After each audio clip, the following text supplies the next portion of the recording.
بسم اللہ الرحمن الرحیم۔ السلام علیکم ناظرین۔ ایک دن امیر المومنین حضرت علی ابن ابی طالب رضی اللہ تعالیٰ عنہ مسجد کے دروازے پر اپنے کھچر سے اترے۔ آپ رضی اللہ تعالیٰ عنہ نے کھچر کی حفاظت کے خیال سے اسے ایک شخص کے حوالے کر دیا اور آپ خود مسجد میں تشریف لے گئے۔ آپ کے مسجد میں جاتے ہی اس شخص کے دل میں خیانت آ گئی۔ اس نے کھچر کی لگام نکالی اور فوراً فرار ہو گیا۔ حضرت علی کرم اللہ وجہ الکریم جب نماز سے فارغ ہو کر مسجد سے باہر نکلے تو آپ کے ہاتھ میں 2 درہم تھے۔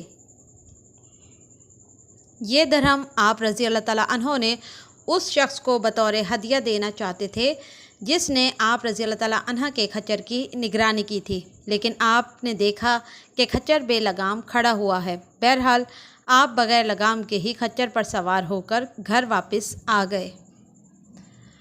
آپ رضی اللہ تعالیٰ عنہ نے وہ 2 درہم غلام کو دیے اور اسے کہا کہ بازار جا کر نئی لگام لے آئے۔ غلام بازار گیا اور اس نے ایک شخص کے ہاتھ میں وہ ہی لگام دیکھی۔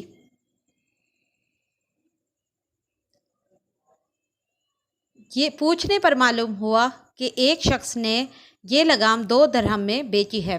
غلام وہ لگام خرید کر واپس آیا اور حضرت علی کرم اللہ وجہ الکریم کو سارا واقعہ بیان کیا تو آپ رضی اللہ تعالیٰ عنہ نے فرمایا، بندہ بعض اوقات خود صبر نہ کرنے اور عجلت سے کام لینے کی وجہ سے رزق حلال کو اپنے اوپر حرام کر لیتا ہے، حالانکہ اللہ رب العزت نے انسان کے نصیب میں جو کچھ لکھ دیا ہے اس کو اس سے زیادہ نہیں ملتا۔